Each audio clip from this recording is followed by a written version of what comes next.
Welcome student. I am Parvez Ahmad, Assistant Professor, Department of Economics, HR College, Amnour Saran. आज के class में tax reforms का हम लोग चैप्टर पब्लिक फाइनेंस से लिए हैं और इस चैप्टर को चिलैया कमेटी रिपोर्ट स्पेशली हम आज लोग डिस्कस करेंगे।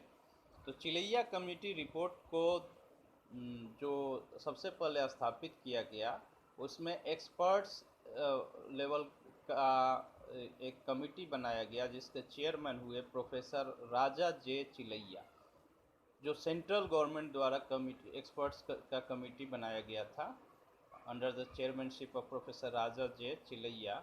और ये सेंट्रल गवर्नमेंट ने 1991 में ये एक्सपर्ट्स कमेटी या चिलैया कमेटी को स्थापित किया और इसका जो मेन ऑब्जेक्टिव्स था, जो देश का टैक्स स्ट्रक्चर है उसको इन्वेस्टिगेट करना। यानी जो चिलैया कमेटी जो स्थापित हुई सेंट्रल गवर्नमेंट द्वारा प्रोफेसर राजा जे चिलैया द्वारा के चेयरमैनशिप में, उसका मेन ऑब्जेक्टिव था टैक्स स्ट्रक्चर को, देश के टैक्स स्ट्रक्चर को जांचना परखना। The committee submitted its interim report in February 1992 और जो चिलैया कमेटी बनी वो इंटरिम रिपोर्ट फरवरी 1992 में सबमिट की, सरकार के पास जमा की। The first part of the final report was submitted in August 1992।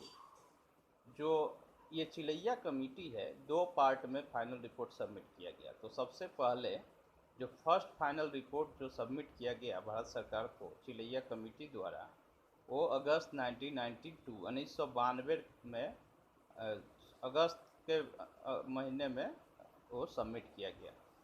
While the second part was submitted in January 1993 और जो सेकेंड फाइनल रिपोर्ट था, सेकेंड पार्ट था, वो 1993 में जनवरी 1993 में गवर्नमेंट को सौंपा गया।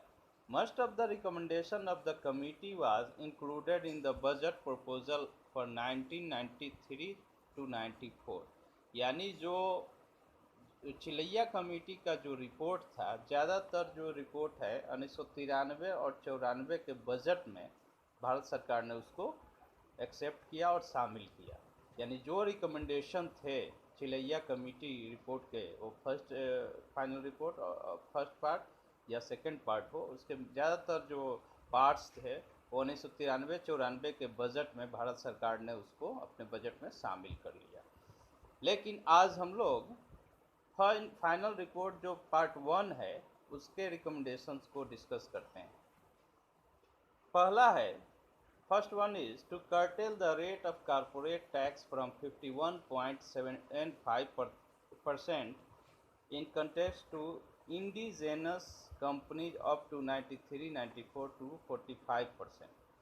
That is the abolish the surcharge on a corporate tax।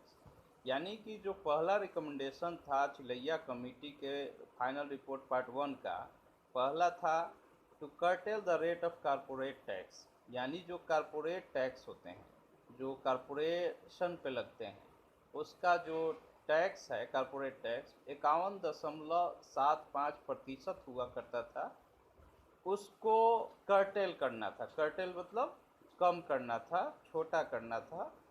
कितना पे ले जाना था? 45%। जो कॉर्पोरेट टैक्स था वो 51.75% से 45% पे ले जाना था। यानी कि जो इंडिजिनस कंपनीज थे, इंडिजिनस मतलब हमारे स्वदेशी जो कंपनीज है, भारत के खुद के अपना कंपनी, इंडिजिनस यानी हमारे देश के जो कंपनीज हैं, उन पे 1993-94 के बजट आते आते उसको 51.75% कॉर्पोरेट टैक्स से घटाकर 45% कर देना था। इसका मतलब ये हुआ कि सरचार्ज कॉर्पोरेट टैक्स पे जो लगते थे उसको एबोलिश कर देना, उससे आसानी से 45% पे आ जाता। इस कॉर्पोरेट टैक्स की वजह से कंपनी पे ज़्यादा बर्डन होता है और प्रॉफिट कम होता है, तो इसको कम करना था। ये चिलैया कमेटी का पार्ट 1 फाइनल रिपोर्ट का रिकमेंडेशन था। Second one, From 1994-95, the above rate of 45% should be further reduced to 40%। यानी कि 93-94 तक तो कॉर्पोरेट टैक्स को 45% पे लाना था रिकमेंडेशन में, लेकिन 94-95 में इसको 45% से घटाकर फिर 40% कॉर्पोरेट टैक्स कर देना था, यानी कि और कम करना था 94-95 में, जिससे कॉर्पोरेट सेक्टर में इन्वेस्टमेंट बढ़े और भारत के जो प्रोडक्शन प्रोसेस बढ़े और एम्प्लॉयमेंट जनरेट हो बहुत सारे काम।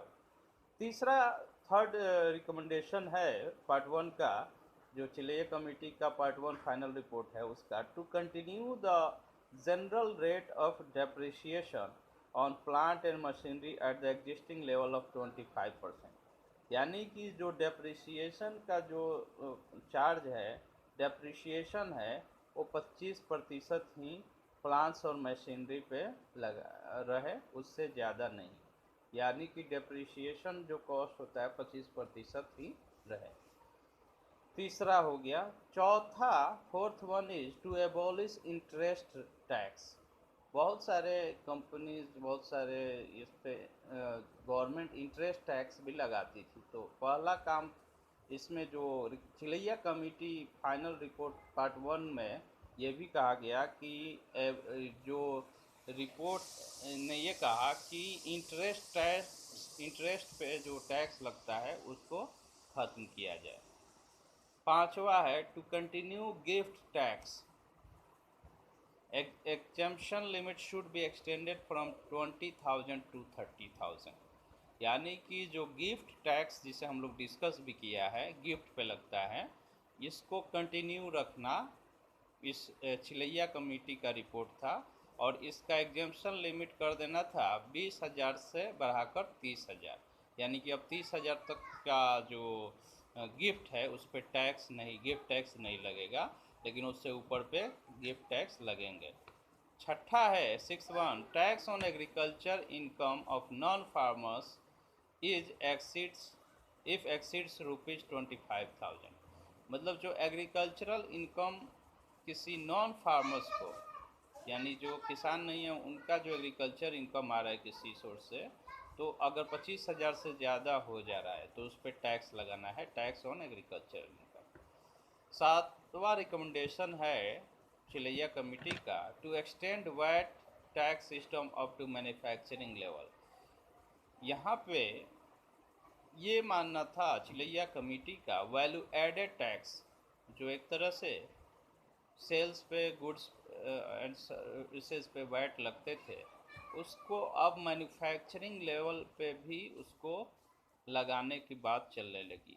वैल्यू एडेड टैक्स जिसका नाम दिया जाता है, एक तरह से ये भी सेल्स टैक्स का ही पार्ट था।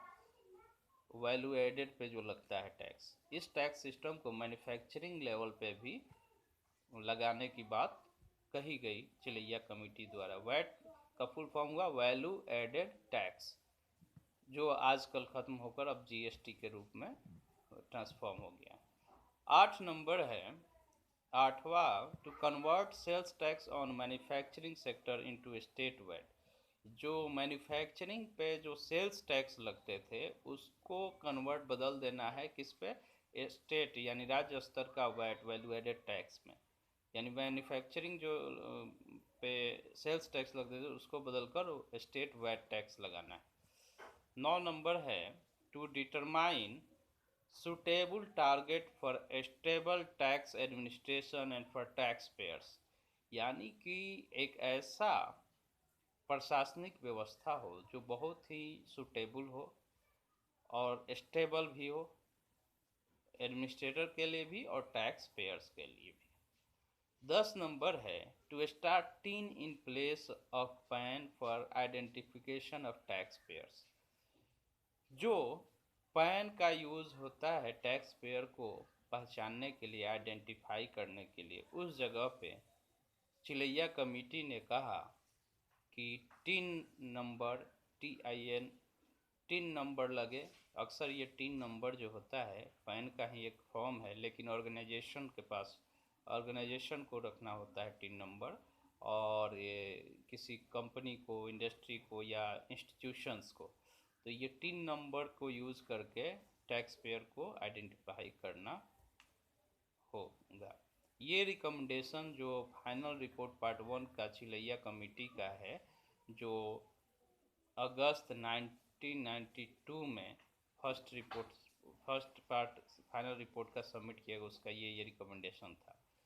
और नेक्स्ट जो रिकमेंडेशन है वो नेक्स्ट क्लास में डिस्कस करेंगे। एक बार हम लोग चिलैया कमेटी रिपोर्ट का फर्स्ट पार्ट उसको ब्रीफली डिस्कस कर लेते हैं। सबसे पहले चिलैया कमेटी है क्या? तो चिलैया कमेटी जो है एक टैक्स रिफॉर्म की कमेटी बनी एक्सपर्ट्स की।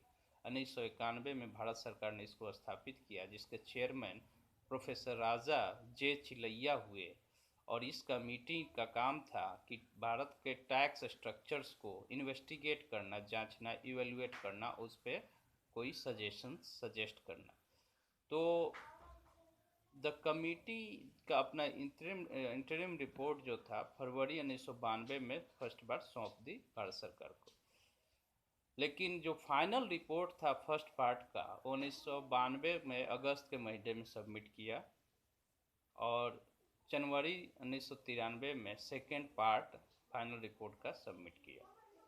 और ये जो रिकमेंडेशन थे चिलैया कमेटी, उसका ज़्यादातर जो रिकमेंडेशन को गवर्नमेंट ने 1993-94 के बजट में एक तरह से इंक्लूड कर लिया, शामिल कर लिया। और फाइनल रिपोर्ट जो पार्ट 1 मेन रिकमेंडेशन थे, कॉरपोरेट टैक्स को 51.75% से कम करके 45% 93-94 बजट में तक लाना, और 94-95 में इसको 40% पे लाना। और तीसरा था डेप्रिसिएशन का चार्ज जो होता है 25% पे ही रखना। इंटरेस्ट टैक्स को एबॉलिश करना अगला जो रिकमेंडेशन था। उसके बाद गिफ्ट टैक्स को जारी रखना, यानी गिफ्ट टैक्स लगते रहे, लेकिन इसका जो एग्जेम्पशन लिमिट था 20,000 से बढ़ाकर 30,000 कर दिया गया। Agricultural income tax non farmers के लिए उस पर टैक्स लगाना शुरू किया गया, जो 25,000 से ऊपर के इनकम पे होंगे, नॉन फार्मर्स के लिए, फार्मर्स के लिए नहीं, नॉन फार्मर्स के लिए। और वैट को मैन्युफैक्चरिंग लेवल पे एक्सटेंड करना, ये भी रिकमेंडेशन था। और सेल्स टैक्स जो मैन्युफैक्चरिंग पे लगते थे उसको स्टेट वैट के रूप में उसको लगाना। और उसके साथ साथ एडमिनिस्ट्रेटिव सुटेबल टारगेट और स्टेबल टैक्स एडमिनिस्ट्रेशन और टैक्स पेयर्स के लिए डिटरमाइन करना। और 3 नंबर, पैन नंबर के जगह पे 3 नंबर को टैक्स पेयर को आइडेंटिफाई करने के लिए यूज करना। तो ये रहा टैक्स रिफॉर्म्स में चिलैया कमेटी रिपोर्ट का जो फर्स्ट रिपोर्ट है, फर्स्ट पार्ट रिपोर्ट है, उसका फाइनल रिपोर्ट का रिकमेंडेशन। अगले क्लास में हम लोग पार्ट 2 जो चिलैया कमेटी के पार्ट 2 रिकमेंडेशन है, जो जनवरी 1993 में सौंपी गई, उसको हम लोग डिस्कस करेंगे। Thank you.